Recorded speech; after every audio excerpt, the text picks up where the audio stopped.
It was during the 5th anniversary of the African Day of Food and Nutrition Security held in Kinshasa in the Democratic Republic of Congo that the Commissioner for Rural Economy and Agriculture, Rhoda Tumusiime, raised the red flag.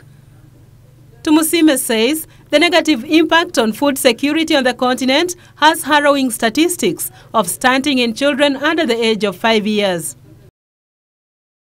Our continent has continued to lead in statistics and indicators of child and maternal undernutrition, relatively low levels of micronutrient deficiencies, wasting, and stunted growth.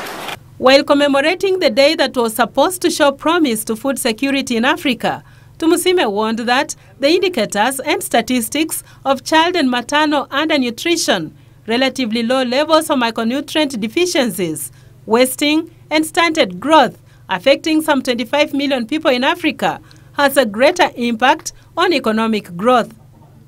In the last 15 years alone, the continent was hit by famine. We had disasters in the Sahel region.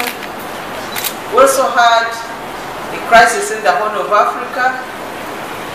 We had challenges in Mozambique and some parts of the Great Lakes region, including Eastern Democratic Republic of Congo as a result of the Nyiragongo volcano and recurrent armed conflicts. And unfortunately, our continent has continued to lead in statistics and indicators of child and maternal undernutrition. According to the Commissioner in charge of Social Affairs at the African Union, Dr. Mustafa Kaloko, malnutrition remains the biggest challenge to social growth in Africa. He cites the 25 million people affected by malnutrition, majority of them being children below the age of 5 years. The African Union intends to use such results to make evidence-based advocacy, such as the program the African Union is currently running, and that's the program of Africa's renewed initiative for stunting eradication, and the work of the African Union Nutrition Champion, the King Letsie III of Lesotho.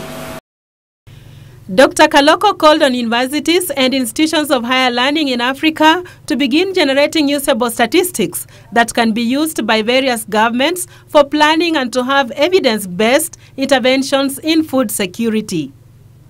Judith Akolo, Channel 1 News.